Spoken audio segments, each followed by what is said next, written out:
I am here today with Josh and Scott from Aletheian Wealth Management, and we're going to talk about the business owner's journey and how having a wealth advisor can help you along the way, even before you've had a liquidity event. So, who wants to take the first question? Scott does. I'll take it. Scott does. Yep. All right. First question. Building trust is crucial in wealth management relationships. How does your firm prioritize and cultivate trust with your clients? And can you provide an example of how you've built a strong and trusting relationship with a client? Yeah. So I think you're right. I think at the end of the day, we're helping people deal with oftentimes assets, businesses, things that they've worked with for their whole lives. And for a lot of people, their family is wrapped up in that. A lot of their identity is wrapped up in that. And I mean, this is just core to who they are. And so it's really important to have that trust. And I think the only way you can do that is just you got to spend time with people. You got to have a business that's set up so you can do that, and that's part of our business. Is we're not trying to work with thousands of people.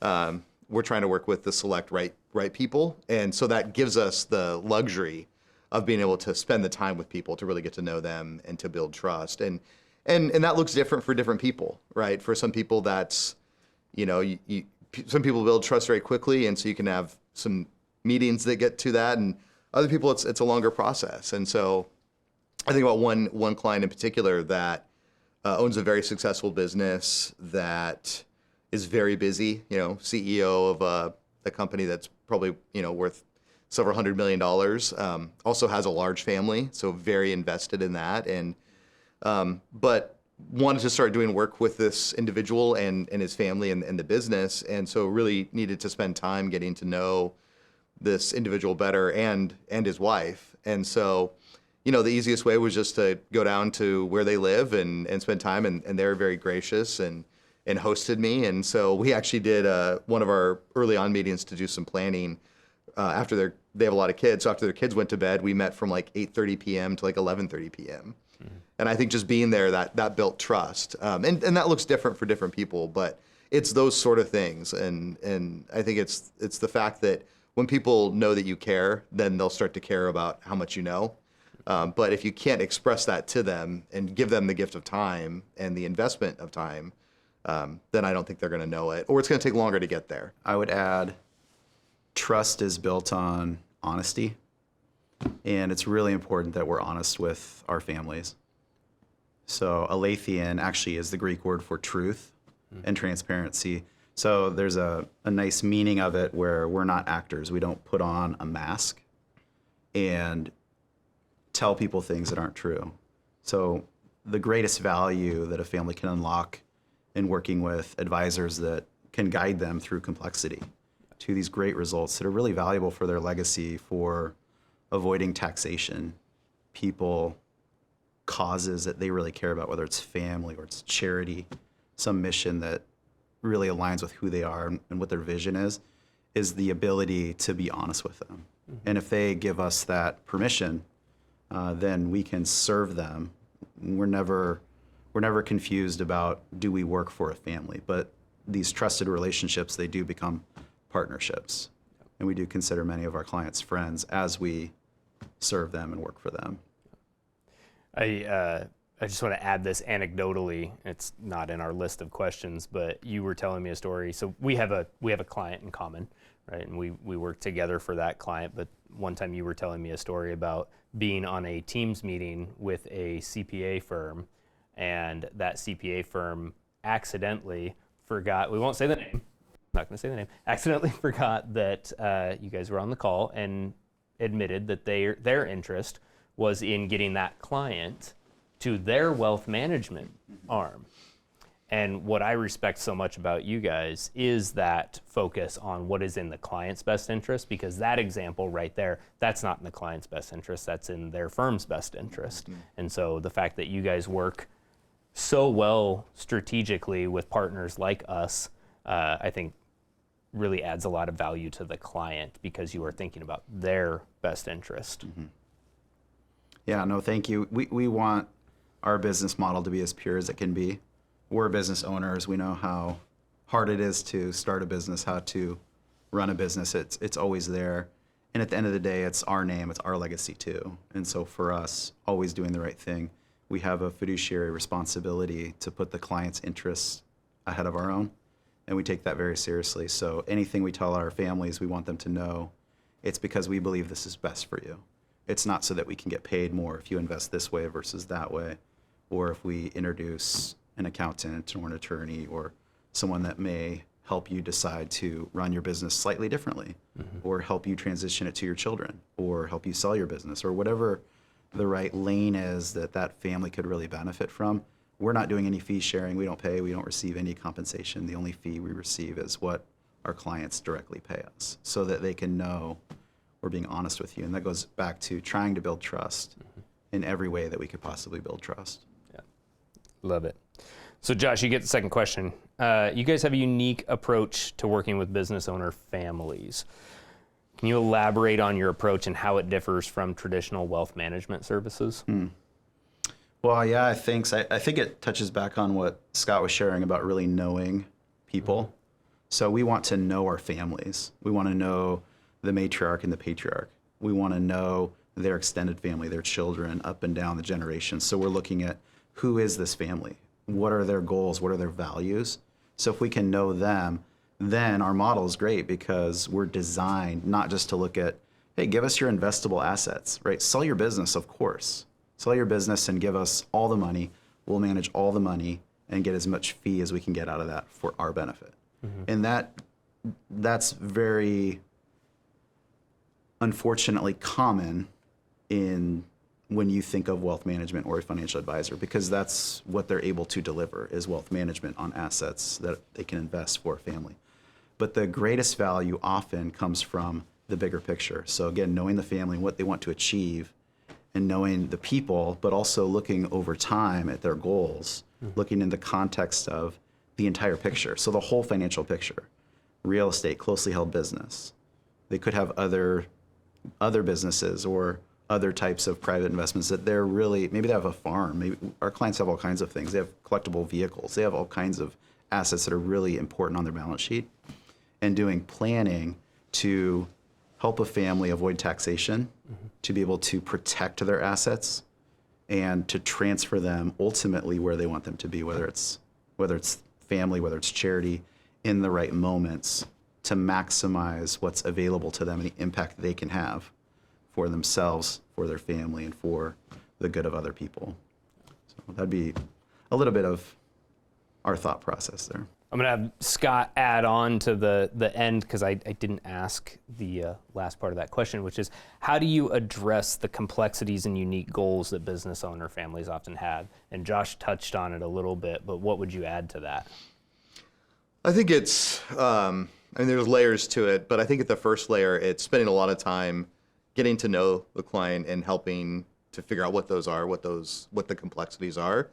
And that just takes, back to the trust issue, that takes trust because one of the things I think we're good at and really then the team that we'll bring to bear, which isn't always just us. I mean, we have other people internally, but also then partners that we work with, but trying to have the discussions with people where there might be things that, business owners, they're so head down, they're so focused on building their business.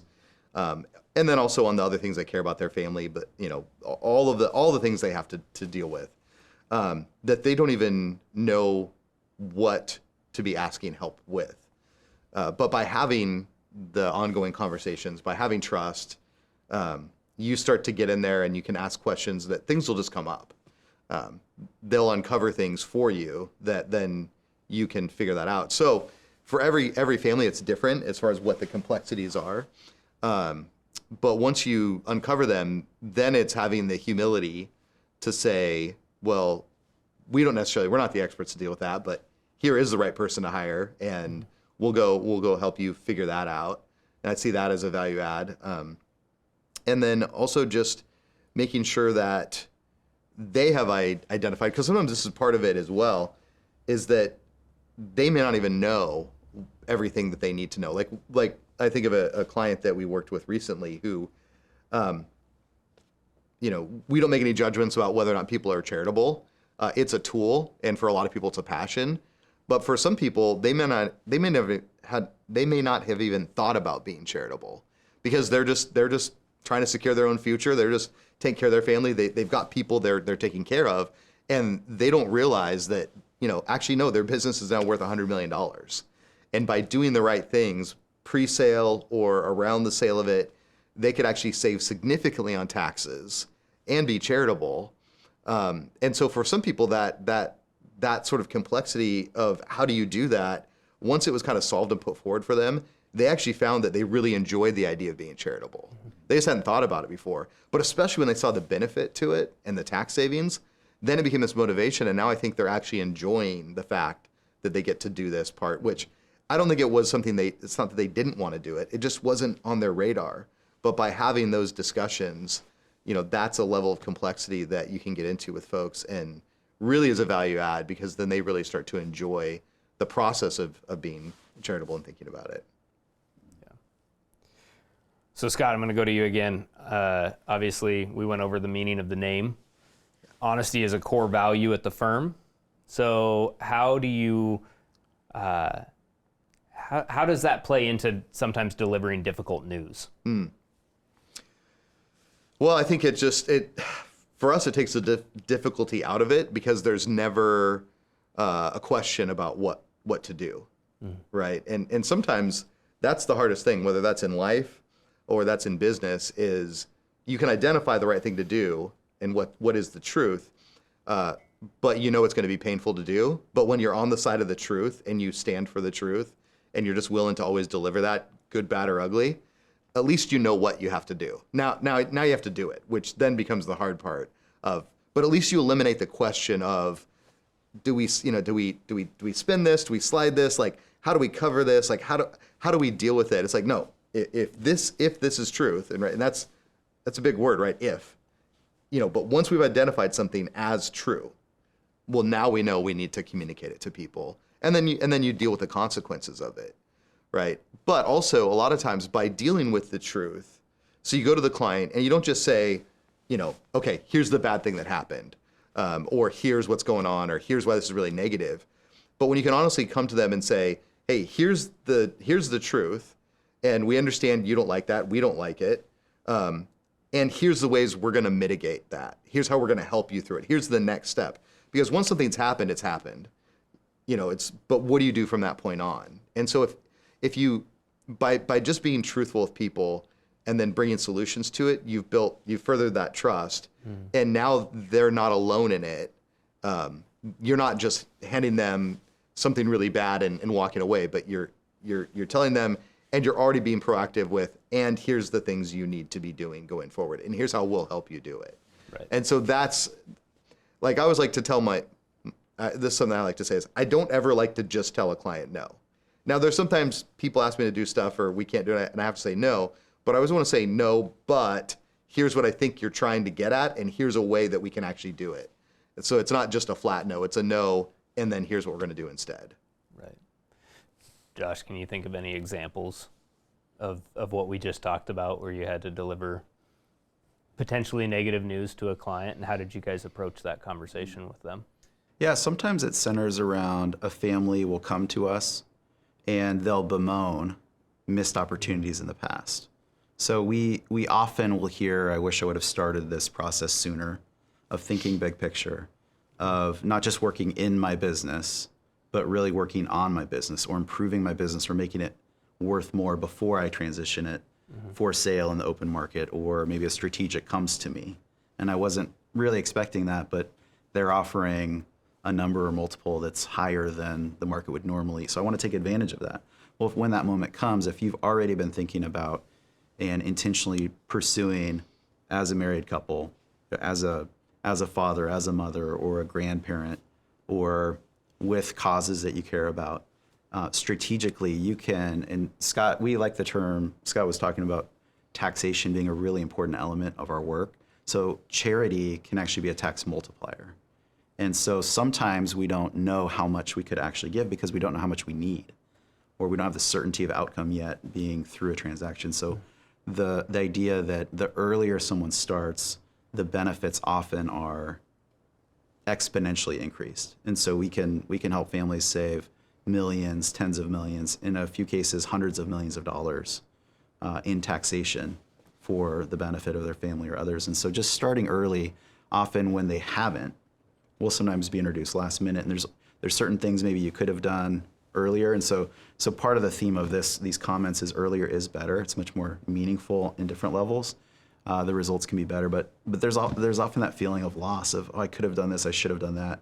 But the reality is it's never too late to start taking advantage of opportunities, to start making very well-informed, great decisions, not just great decisions based off the information you had at the time. And so that's part of why we take a lot of joy in talking to good people. Your firm emphasizes collaboration with other service providers. So how do you do that, and what benefits has it shown for your clients? Me? Yeah, go for it. Well, yeah, I would say we never want to be the loudest voice at the table. We want to be part of a team where everyone's speaking with the same level of volume so that we're listening really well to others and their areas of expertise. So if we strategize together, the client ultimately is brought a path, a solution, a strategy that is going to give them the most benefit that we could possibly bring them. So a lot of this work, it happens actually behind the scenes to save the client time because we're in relationship. We know the family. We know what they want. We know their scenario. We know what they're trying to do. And so we can work together behind the scenes. And of course, they're informed and it's their decision. But we don't want to give people 5 different options. We want to give them the best option and say, here's why, and walk through it. And if they don't understand it, we'll go deeper into it. And if they give us some new information, we'll change course and course correct and lead them. And that's just the process to get to ultimately what is the right decision. So, and a lot of wealth managers will even, under the auspice of we do this comprehensive service, they'll actually have CPAs on staff, or they'll have estate planning attorneys on staff. Well, if you have a family business or a case where your balance sheet is $10 million, $20 million, $50 million, $100 million or more, the type of professionals that you need, the best estate planning attorneys, business attorneys, accountants, they're not going to work at a wealth manager. They're going to be working for firms that specialize, and they have colleagues that they can tap for additional expertise. And so we get to be a part of that network of really great people who are really, really good at what they do, and we'll bring in any resource that a family needs. And we're happy to work with the people that are already serving them in their life. Often we're not the first at the table, and so we're coming alongside other professionals that they trust that have known them for years and decades, and that's really a privilege. Yeah. So I saved this question for last on accident. You mentioned a couple of times today, and I've heard you bring it up in other meetings we've had, you like to work with good people. So can you guys elaborate on what do you mean by good people, and how do you find those folks that have shared values? Yeah, I think it goes down to, kind of alluded to it earlier, but helping people who are reflective and thoughtful about, they do have some value or values that I would say ultimately transcend whatever this thing is they're doing in front of them. So what I mean is like the bigger picture, the bigger goal of who are they trying to serve? Because I think we have those and we know what that is for us, and it's going to be different for different people. So it's not like, oh, you have to think just like us or have the same values, but what is your mission? And I like this idea of a transcendent purpose. Mm-hmm. That's kind of, sort of a big word, but what I'm getting at in that is that it's not just about, hey, I just want to go make more money, right? And that's just I'm worshiping that dollar. But because I think at that point, then that becomes commoditized, and there's not as much value to be created by thinking about what are the deeper, very human connections and causes and people that you're trying to take care of. Because really the folks that we want to help, that I think we're uniquely gifted and experienced to help, are the people who they're not thinking just about themselves and what's right in front of them. They're thinking generationally. And typically when you do that, there's some purpose that family has. And for different families, that's different things, different causes. But there's a similar fact pattern where it's kind of like generation one, the owners of it, they know, and maybe we help them come to this, but they kind of know they're set. They know they have enough. And so now they get to have the really fun experience of thinking, okay, so now this is going to outlive us. It's going to transcend us. It's going to go on. What do we want it to look like for future generations? Or how do we want to take care of legacy employees? Or how do we want the business to continue on? Or if there's a liquidity event, now we've got a portfolio or different assets that now that's going to be very different than running a business. And then you bring in the fact of, again, not all of our clients, but most of our clients have some sort of a charitable component and things that they really care about, that they want to see good done in the world. And that's something we do. We have our own thoughts on that. But because we're good at doing that with what we have and helping all the clients do that, I think we're good at helping people do that.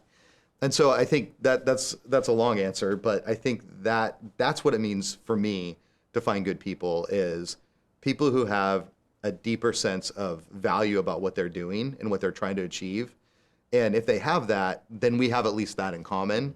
And that's something that's exciting to me to go and work for and help people in, rather than just let's look at lines on a chart and say, you were here and now you're here. Yay. I mean, that's part of it. You got to do that. But that's not the whole that's not the whole thing, right? That's not the end goal. The end goal is, how do you serve other people? How are you taking care of yourself and others? I love that, because all too often the narrative around business is it gets blamed for everything from pollution to politics, right? And a lot of people don't think about the number of privately owned businesses that are out there, the number of jobs that they create, the amount of tax revenue that they generate, the number of nonprofits that they tend to support. And so to know that you guys are out there working with folks that are doing all of those things that I just listed, that's a very helpful asset for me to be able to then introduce. Yeah, I would just add, our families that we're fortunate to serve, they're not just good people, they're often amazing people. And we find over and over and over that business owners are willing to sacrifice, to be selfless. They're always thinking about their employees and their families. They're not just thinking about their own family. They're often, and I would say usually, they're not doing this because they're greedy. We're not doing Aletheian because we're trying to maximize the amount of money in our bank accounts. Mm-hmm. There would be other avenues we could pursue to do that. But we want to be a multiplier for good people to take care of themselves, their families, and the causes that they care about. We don't judge those causes.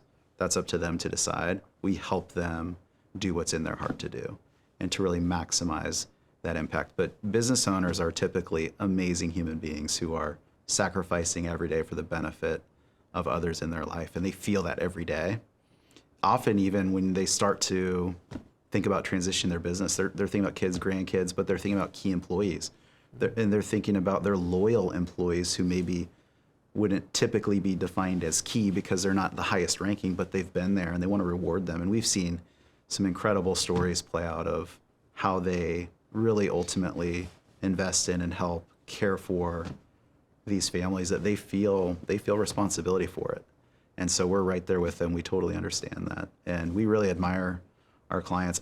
The last thing I'd close with, and I always use 4 fingers for this, because people will say, and this touches on it, good people, but they'll say, who's your ideal family or your ideal prospective client that you could serve? And they'll be funny and they're kind, and they'll say something like, oh, they have a lot of money, because that's what you do, you manage money.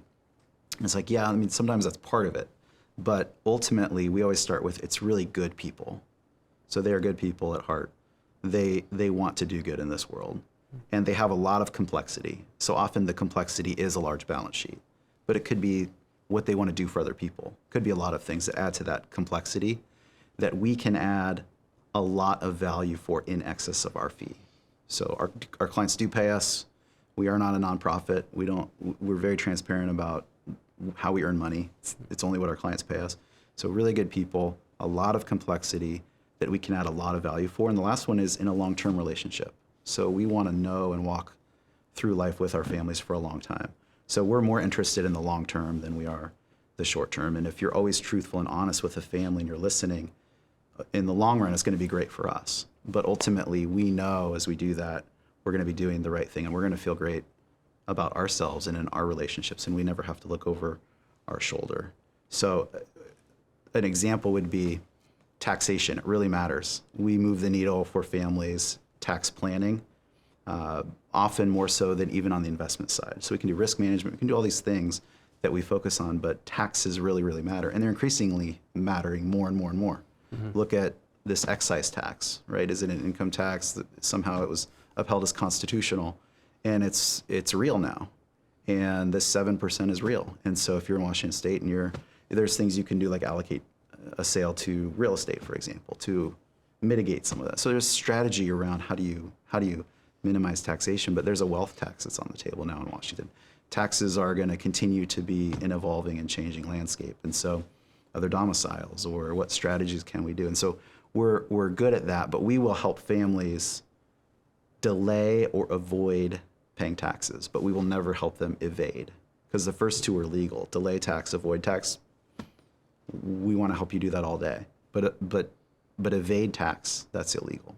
And so good people don't evade taxes, but they certainly avoid and delay them. And so that's a lot of our heart, our thinking, our mindset. When we think about who are good people, well, they want to do the right thing. That narrative right there, I mean, what you just said about good people don't evade taxes, but they do avoid and delay them.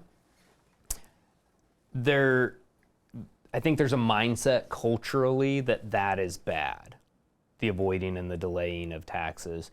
And maybe that comes from just a lack of awareness of kind of the concept of stewardship, right? Because when I think of business owners, I know why they avoid and delay taxes, because they trust themselves to manage that and steward that wealth and those resources. I mean, money's just a tool, right? But they trust themselves to take care of that tool better than the government, maybe.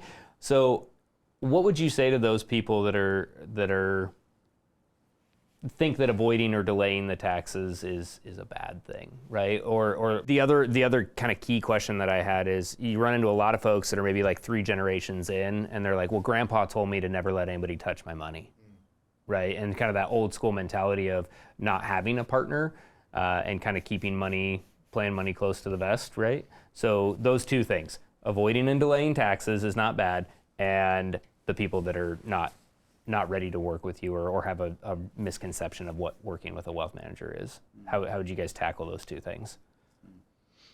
Well, I would suspect that most people who take that position, that avoiding and delaying taxes, they probably have a 401k plan, which is delaying taxes. That's why you would do a 401k plan or an IRA, is your delay, unless it's a Roth. But if it's a traditional IRA or 401k, you're delaying it.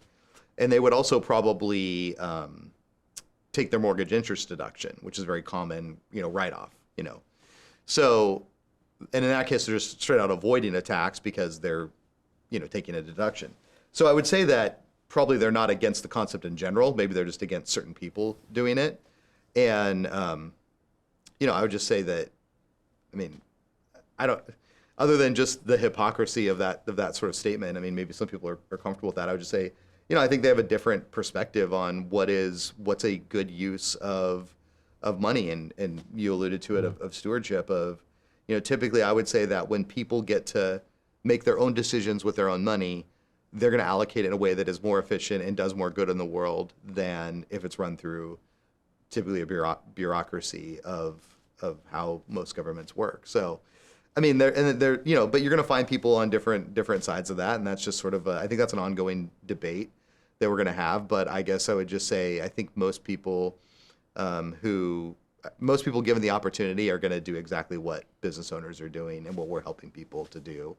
And I think when and if they hit the point where their taxes are more significant and they really feel it, they're probably going to do the same thing. I have yet to find anyone, regardless of background, beliefs, political spectrum, whatever, that just wants to pay more in taxes for themselves. It just doesn't happen. Josh, what would you say to people who said, no, Grandpa told me to never let anybody else handle my finances, so I'll just figure it out? Mm-hmm. Yeah, I think there's wisdom in being really careful with who you trust. Trusting the right people really is everything. So ultimately answering, am I well equipped to execute upon what I'm sitting on? So if there's a trust and you're the trustee of it, do you feel that you are well equipped to handle that trust, to invest it a certain way, to meet regulatory requirements, reporting requirements, tax requirements, as an example, to manage the risk of that, to make sure the distributions are appropriate. And so the question is there, and the answer may be, yes, I am. But it's a good thing to ask those kinds of questions. And often what we find is what Grandpa started 50 years ago has increased exponentially to the point where there is now so much here that the expertise and the time and the interest, so again, within the family, is their time, interest, and expertise to really make the benefit what it needs to be? Or could you get more benefit net of a little bit of cost and more time because you're bringing someone else in that is worthy of being trusted, or has a business model that is worthy of being trusted, or has a track record of earning trust every day, which that's never lost on us, that we earn trust every day. We earn our clients' business every day. It's not something that we ever take for granted. And so those are questions that ultimately I think the family has to answer for themselves. But we agree, and we run into it all the time, where you should be really careful who you trust. Yeah. You mentioned, the increase in complexity from when Grandpa started the business, and we run into that all the time where, it's kind of this concept of, 25% of 20 million is better than 100% of a million. Mm-hmm. Right. So having partners who can help take you to that next level and help you deal with the complexity is a very valuable asset. Well, thank you guys so much for coming in and answering questions, and hopefully this is helpful for the business owners that watch this and they get a little insight and maybe give you a call. How can they get in touch with each of you? Yeah, probably the easiest way is, they can certainly ask you guys. They know OneAccord, and you're happy to introduce them to us. Yeah. But our website is AletheianAdvisors.com, ALETHEIAN, advisors, ADVISORS.com. Perfect.